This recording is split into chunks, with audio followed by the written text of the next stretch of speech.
กี่ยวกับการบริจาคของทานหรือที่เป็นสังฆทานรวมใหญ่ก็ขออนุโมทนาสาธุกับทุกๆคนที่ได้รวมกันเฮ็ดเป็นสังฆทานคำว่าสังฆทานนี่สงเคราะห์ในหมู่สงฆ์ร่วมใหญ่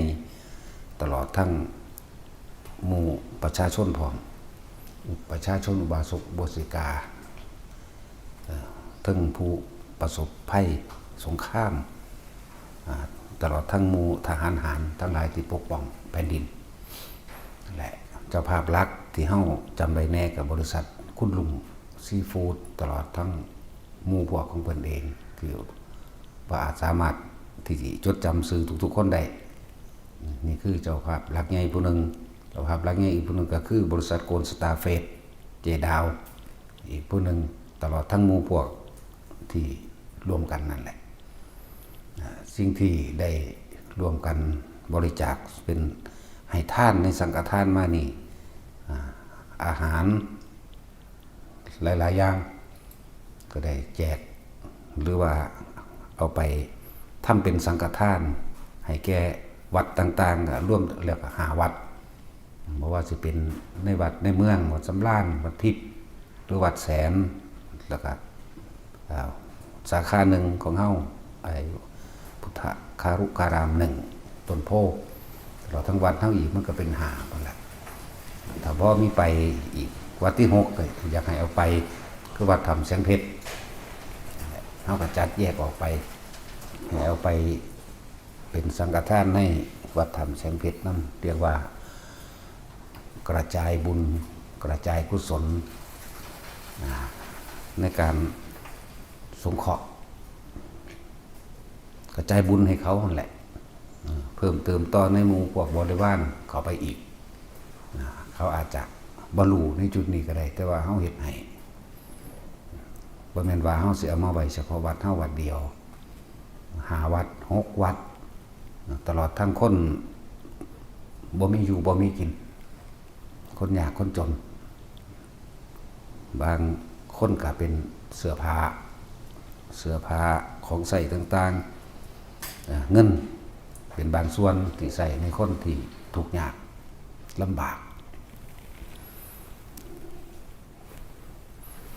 หลายๆอย่างนั่นแหละอาจจะไล่มาให้ฟังบ่เบิดจำบ่ได้แล้วก็จุดเล็กๆน้อยๆที่บ่แม่นจุดใหญ่คือพวกที่อพยพอันเกิดจากภัยสงครามการสู้รบตามบ้านเรือนคนจังซี่ก็มีหลายหม่องอยู่ชื่อบ่ได้2 หม่อง3 หม่องที่เขาเจ้ามาขอจังซี่ก็มีนะจังว่า จึงให้ชื่อว่านี่เป็นสังฆทานโดยอาศัยหมู่สงฆ์เป็นด้านหน้าสงฆ์เป็นผู้รับเมื่อสงฆ์เป็นผู้รับแล้วโมทนากระจายอุทิศส่วนผลทานบุญกุศลกรรมดีของทุกคนที่รวมมา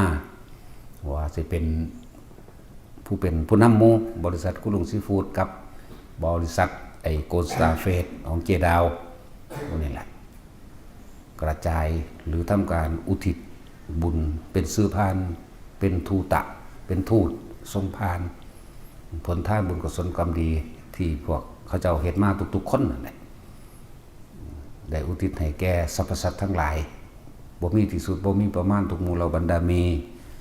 มารดาบิดาของท่านญาติของท่านเจ้ากรรมนายเวรของท่านตลอดทั้งสรรพสัตว์นั่นแหละทุกๆคนที่ได้รวมมา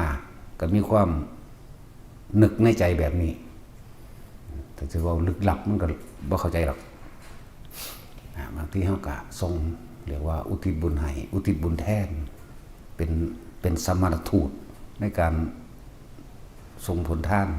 บุญกุศลกรรมดีของทุกๆคนนั่นแหละเฉพาะตัวหลวงพ่อเองก็เหตุตั้งหากคณะหมู่สงฆ์เวลาเขาเจ้าทำวัด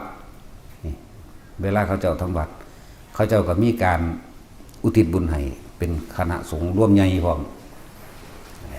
อย่างที่เพิ่นว่านะที่เพิ่นบอกคำว่าสิทธิกิจจังสิทธิกำลังสิทธิการุยะนี่ขอผลทานบุญกุศลกรรมดีที่ท่านทั้งหลายเราใดได้กระทำมาแล้วตั้งแต่อดีตตอนต้นจนถึงปัจจุบันณขณะนี้ขอผลทานบุญกุศลกรรมดีของท่านจงถึงแด่มารดาบิดาของท่านญาติของท่านเจ้ากรรมนายเวรของท่าน ตลอดทั้งสรรพสัตว์ทั้งหลายไม่มีที่สุดไม่มีประมาณทุกหมู่เหล่าบรรดาวีนี่คือการอุทิศบุญให้อุทิศบุญแทนกับความอีกอย่างหนึ่งก็คือคนที่บริจาคทานมาเขาเจ้าก็นึกในใจของเขาเจ้าไว้แล้วล่ะเขาเจ้านึกไว้แล้วว่าขอสาธุเด้อขอให้ผลท่านนี่บุญนี่จงถึงแด่พ่อแม่ข้าพเจ้าเด้อญาติข้าพเจ้าลุงป้าอาอาวหรือเน้นจำเพาะเจาะจงโดยบุคคลมากก็มีอยู่แต่ว่านี่ก็ทรงต่อให้อะไรอาศัยกำลังหมู่สงฆ์คณะสงฆ์เหมือนกับว่าคนผู้เดียวก็อาจสามารถกระจายตัวถึงได้ในตำล่าในครั้งพุทธกาลก็มีอยู่คือในเรื่องเล่าของพระโมคคัลลาช่วยมารดาพ้นนรกจังซี่พระโมคคัลลาผู้เดียวเฮ็ดบ่ได้พระพุทธเจ้าก็บอกแม่เพิ่นตกนรกเพิ่นก็ได้อาหารบิณฑบาตออกไปโดยกายทิพย์โดยอาหารทิพย์ไปพร้อมแม่ก็บ่อาจสามารถที่จกกินข้าวในบาตรได้ป้อนใส่ปากก็กินบ่ได้มันร้อนมันเป็นไฟเป็นเปรตมั่งกับพระยามภาษาลิบุตรบุนี่เอาอาหารให้แม่ที่เป็นเปรตนั่นแหละเหตุบ่ได้พุทธเจ้าต้องทรงพระญาณไปบอกโมคคัลลากำลังของเธอบุคคลเพียงผู้เดียวไม่อาจสามารถทำได้เธอต้องอาศัยหมู่คณะสงฆ์หมู่ใหญ่มาในทิศทั้ง10แล้วหาของท่านอันเป็นปัจจัย4ต่างๆแล้วอาศัยกำลังของหมู่สงฆ์จึงจะทรงให้ได้สินะนั่นแหละก็ได้นำจึงเหล่านั้นแหละมาเป็นตัวอย่างในการทรงผลบุญผลท่านผลกรรมดีที่พวกท่านทั้งหลายได้ร่วมบริจาคมาก็เลยว่าทุกคนที่บริจาคเข้ามานี่ให้มันเป็นสังฆทานสังฆทานนี่มันมีอานิสงส์มากอานิสงส์ใหญ่จังที่เพิ่นไล่ไว้แหละท่านในสัตว์เดรัจฉานมีอานิสงส์100แต่ว่าท่านในคนทุศีลคนบ่มีศีลมีธรรมมีเทิมมีหยังดอกมีอานิสงส์เป็นพันท่าน100ก็บ่สู้ท่านคนเร็วๆคนนึงท่าน100เทื่อก็บ่สู้ท่านคนเร็วๆคนนึงท่านในคนเร็วๆคนนึงแม่นว่ามันสิมีอานิสงส์พันสู่ท่านในคนมีศีลครั้งนึงบ่ได้ท่านคนมีศีลครั้งนึงก็สู่คนทรงฌานบ่ได้ท่านคนทรงฌานครั้งนึงก็สู่ท่านในคนที่เป็นโสดาบันขึ้นไปบ่ได้ท่านโสดาบัน100ครั้งบ่สู่สกิทาคาอนาคาอรหันต์ถึง100ครั้งท่านให้พระถึง100ครั้งก็สู่ท่านในพระพุทธเจ้าครั้งนึงบ่ได้หมายถึงอรหันต์องค์หนึ่งนั่นสิล่ะสู่พระพุทธเจ้าท่านให้อรหันต์100ครั้งสู่ท่านในพระพุทธเจ้าไม่เพียงครั้งหนึ่งไม่ได้ท่านในพระพุทธเจ้า100ครั้งสู่สังฆทานในหมู่สงฆ์ตั้งแต่คณะ4รูปขึ้นไปเนี่ยครั้งหนึ่งไม่ได้ก็เลยว่าต้องอาศัยกำลังหมู่สงฆ์เพราะสงฆ์สิเป็นผู้สืบทอดพุทธศาสนาโดยอัตลักษณะของบุคคลเรียกว่าศาสนาบุคคลนั่นแหละ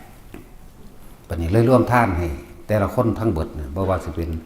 ปัจจัย4เครื่องอาศัยของหมู่สัตว์อาหารเป็นที่1อยู่แล้วอาหารยารักษาโรคเป็นของที่อยู่อาศัยก็คือพวกเขาได้เคยสร้างกุฏิสร้างศาลาซื้อขี้ดินที่รวมกันมานั่นแหละจัดเงินซื้อธรณีสงฆ์แผ่นดินสงฆ์สร้างกุฏิวิหารสวมต่างๆตลอดทั้งการสร้างถนนหนทางขุดเจาะบ่อน้ำปลูกผลไม้ครบปั๊บอยู่ในนี้ครบหมดเลยตลอดทั้งที่ได้เป็นเจ้าภาพร่วมในการบวชหมู่ภิกษุสงฆ์สามเณรตลอดทั้งตัวถือศีล8วันนี้และอุทิศวัตถุยังก็เลยว่าผลทานบุญกุศลกรรมดีที่ท่านกับทั้งหลายได้กระทำมาแล้วเนี่ยตั้งแต่อดีตตอนต้นจนถึงปัจจุบันณขณะนี้จงถึงแด่มารดาบิดาของท่านญาติของท่านเจ้ากรรมนายเวรของท่านคำว่ามารดาบิดาของท่านก็ร่วมเบิดนั่นแหละที่มีมาแล้วเนี่ยอีกจนถึงปัจจุบันนั่นแหละญาติทั้งเบิดอีกเจ้ากรรมนายเวรทั้งเบิดอีกตลอดทั้งสรรพสัตว์อีกร่วมเบิดเลยนั่นแหละจึงเรียกว่าสังฆทานท่านในน้ำสังฆทานจังไงต้องเป็นอานิสงส์มากแล้วก็เป็นการสงเคราะห์หมู่ภิกษุต่อไปอีกและที่ทุกๆคนที่ทรงมาท่านมาในสถานที่พุทธการามแห่งนี้เฮาก็บ่ได้ว่าเฮาสิเอาเฉพาะวัดเฮาวัดเดียวเด้ยังได้ แจกยังได้แบ่งออกไปกับวัดต่างๆที่ร่วมกันหมู่ภิกษุสงฆ์ร่วมกันสืบทอดศาสนาเพราะว่าสิเป็นวัดสำราญเพราะว่าสิเป็นวัดทิพย์เพราะว่าสิเป็นวัดแสนหรือชื่อวัดบ่ได้ก็มีเด้มีอยู่นั่นแหละ4-5-6 วัดนั่นล่ะที่เฮาแจกออกไปให้มันทั่วถึงกันเท่าที่เฮาเฮ็ดได้นี่แหละจังว่าผู้คนที่เฮ็ดทานอีหยังมาให้พวกเจ้าเฮ็ดเป็นกลางเป็นสังฆทานท่านในคณะหมู่สงฆ์ทั้งเบิดนั่นแหละเฮาจังสิส่งต่อโดยอาศัยกำลังแห่งคณะหมู่สงฆ์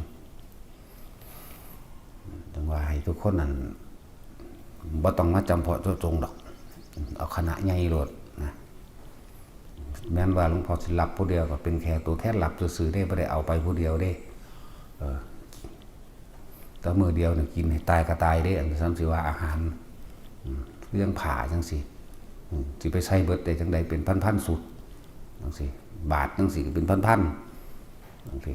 สิไปบินจังได๋พันอันเอาโลดอันนี้ความหมายอยากให้ทุกคนทำในนามสังฆทานเด้อก็เพื่อว่าให้มันเป็นบันไดเป็นปัจจัยเป็นแนวทางเป็นหนทางข้ามเขาไปสู่ความพ้นทุกข์เฮาเฮ็ดใหญ่ๆไว้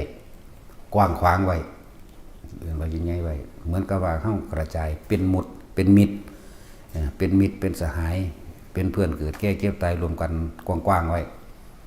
บ่ได้จำเพาะเจาะจงเอาเบิดไปทิศทั้งใดเฮาก็เลยมีแต่กัลยาณมิตรเองนั่นแหละเพราะว่าสิค้าขายทั้งใด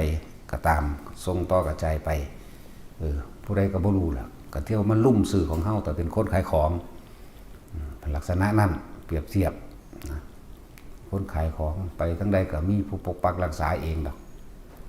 พอสื่อเสียงอย่างต่างๆมันก็กระจายไปเรื่อยๆนั่นแหละคุณงามความดีแต่ที่แม่นคนที่จดจำบ่ได้ส่วนที่หมู่เทพเทวดาอินพรหมสัมภเวสีเปรตตลอดทั้งหลายๆอย่างที่ได้รับส่วนบุญเขาสิชื่อเฮาอะไรเองดอกนั่นแหละเครื่องปกปักรักษาโดยที่เฮาบ่ต้องไปเรียกร้องโดยที่เฮาบ่ต้องไปขอเขามาสาธุเด้อเทวดารักษาบุญรักษาเทวดาคุ้มครองเด้อบ่ต้องว่าเลยเขามาเองแล้วจึงว่าให้กระจายออกไปกว้างๆไปหน้าทิศทางใดแม้นถึง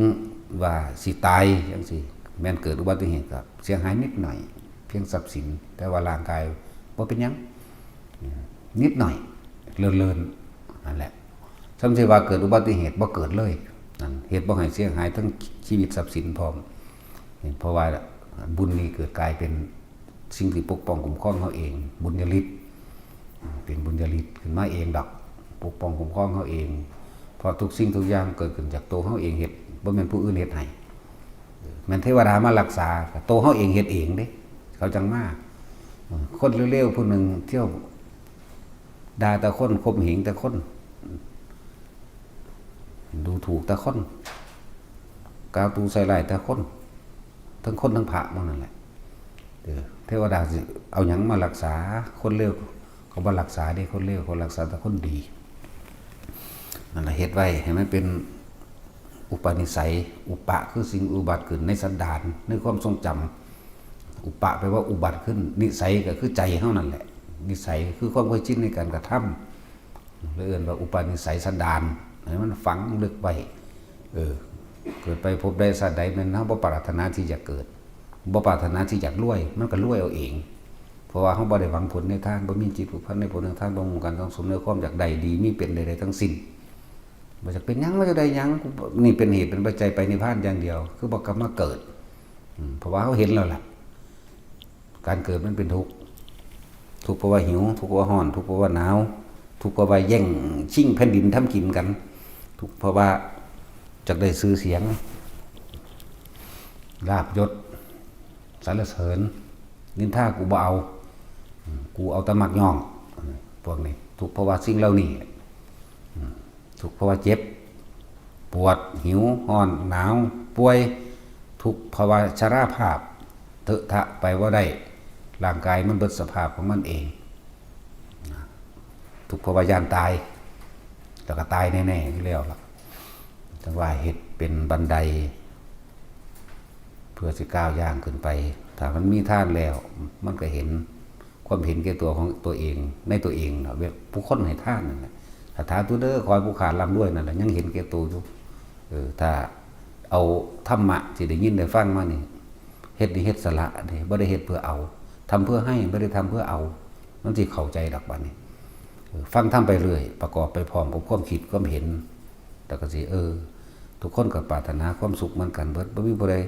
อยากให้ไผมาลักของเจ้าของเบียดเบียนเจ้าของทุบตีทำร้ายเจ้าของดอกมันก็เกิดกลายเป็นถ้าเฮาฮักตัวเฮาเองจริงๆเฮาก็บ่ทำลายผู้อื่นนั่นแหละมันก็เป็นแบบนี้ก็เลยเป็นเรื่องของศีลศีลคือการไม่คิดทำร้ายเบียดเบียนผู้ใดผู้หนึ่งเสียชีวิตและทรัพย์สินตลอดทั้งคนและสัตว์นี่ศีลใหญ่ไปเลยบัดแล้วมันก็เริ่มเนกขมะเริ่มคมจิตคมใจเจ้าของเองได้คมความเคยชินคมอารมณ์คมความอยากได้ดังใจคมความเอาแต่ใจของเจ้าของเพราะว่ามันเห็นโทษประกอบด้วยปัญญาคือความรอบรู้ในกองสังขาร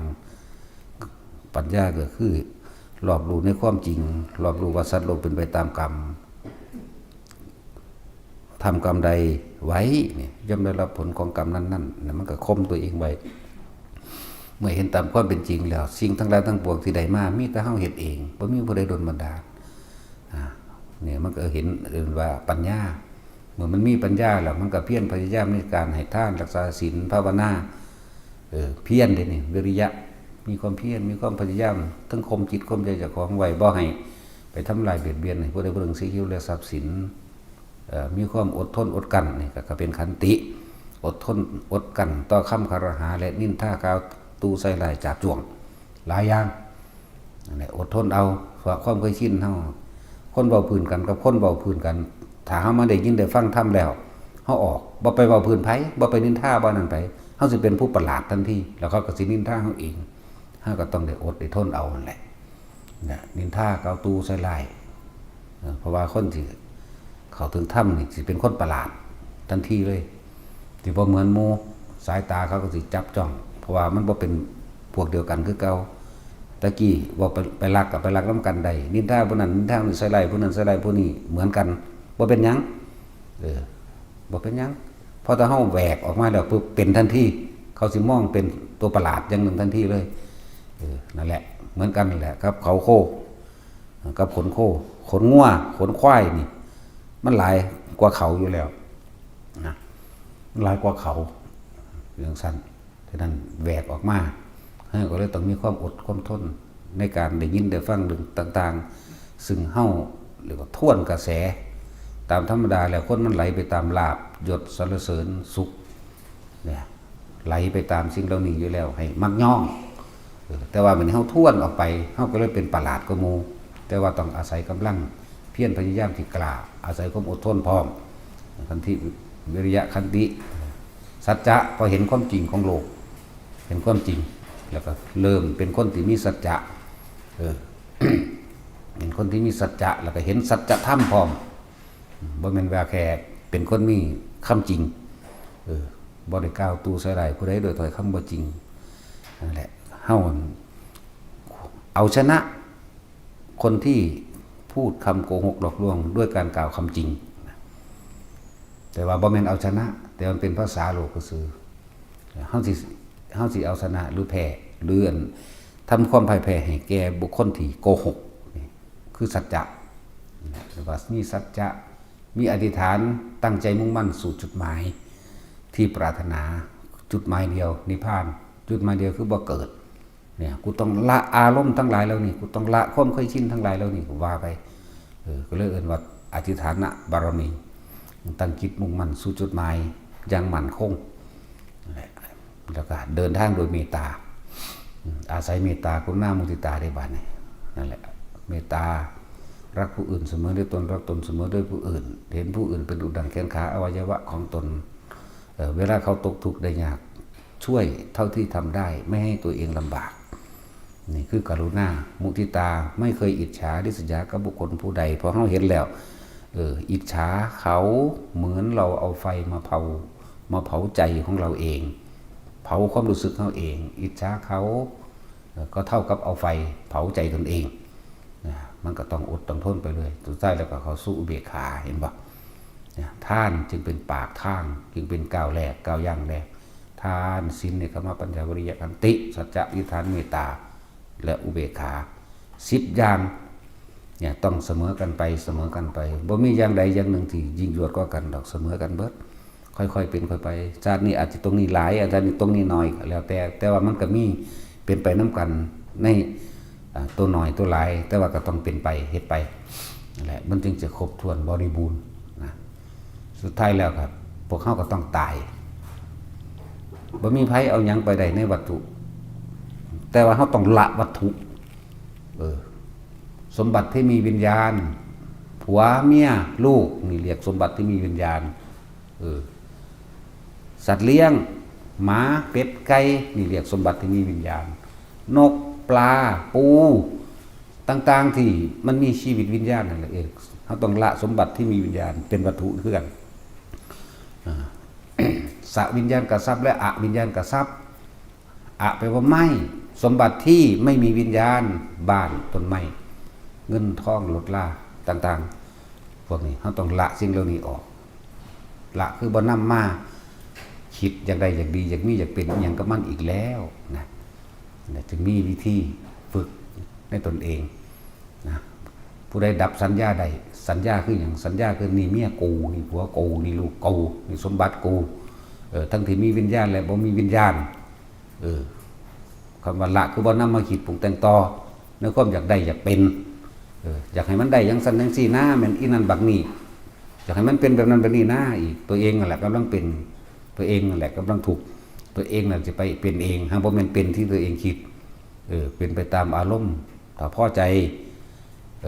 ในเรื่องของโลกก็นั่นแหละอบายภูมิถ้าพอใจในเรื่องที่อยากให้ท่านก็ไปเกิดสูงแน่เท่านั้นแหละขึ้นซะว่าเกิดทุกข์ทั้งนั้นเกิดเป็นยังก็ตามทุกข์คือเก่า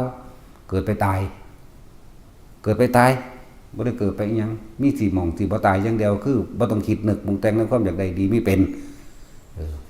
คำว่าละสัญญาคำว่าดับสัญญาเหตุจังใดลมหายใจเท่านั้นดับใดละใดนั่นแหละทุกคนต้องนักแน่นลมหายใจบางคนก็เฮาอันเรียกว่าลืมสัญญาหรือดับสัญญาอย่างเหตุจังใดเป็นแบบใดมันละออกด้วยแบบบ่ให้จำได้บ่แม่นแบบนั้น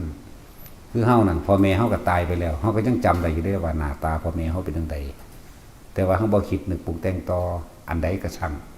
หยุดมันโดยการเข้าสู่ลมหายใจนะทุกอย่างละโดยลมหายใจนั่นแหละดับโดยลมหายใจนั่นแหละเป็นเบื้องต้นต่อไปมันทั้งสิเข้าใจนั่นตนเองครับนั่นแหละดับสัญญาดับแบบใดเมื่อดับสัญญาหมายถึงบ่คิดนึกปรุงแต่งเวทนาหมายถึงอารมณ์ความรู้สึกหรือความพอใจโดยพอใจเกิดขึ้นบ่ได้พบมันก็ดับทันตัวจึงอื่นว่าสัญญาเวทิตานิโรธนั่นแหละเพราะว่าเฮาบ่รู้เฮาก็เลยคิดนึกปรุงแต่งไปต่างๆนานาสารพัดดีมั่งเลวมั่งคำว่าอวิชชาปัจจยาสังขารสังขารปัจจยาวิญญาณนั่นคือหยังอวิชชาพอความบ่รู้มีอีหยังซ่อนเร้นกำบังเอาไว้สัญญานะนั่นแหละอวิชชาเป็นปัจจัยมันเกิดสังขารเป็นปัจจัยเกิดวิญญาณเป็นปัจจัยเกิดนามรูปเป็นปัจจัยเกิดอาจนะเป็นปัจจัยเกิดภาษาเป็นปัจจัยเกิดเวทนาเป็นปัจจัยเกิดตัณหาเป็นปัจจัยอุปาทานเป็นปัจจัยเกิดภพเป็นปัจจัยเกิดชาติชรามรณะโสกปริเทวทุกข์นี่ต่างๆมันเป็นเหตุเป็นปัจจัยเป็นเครื่องหนุนเนื่องอาศัยซึ่งกันและกันทำให้เกิดขึ้นเพราะสิ่งนี้มีสิ่งนี้จึงมีเพราะว่ามันมีอย่างเฮาบ่รู้ที่มันปิดบังเฮาเลยสัญญานั่นแหละคืออวิชชานั่นแหละคือสัญญาจึงเป็นปัจจัยมันเกิดในสังขารไปประคมคิดเรื่องนั้นคิดเรื่องนี้ก็เกิดอารมณ์ความรู้สึกนั่นแหละแต่ผู้ได้เข้าใจตัวนี้ได้ก็ประตูพระนิพพานอยู่ด้วยน้ำมณีแหละในหูดังแหละเอาพอ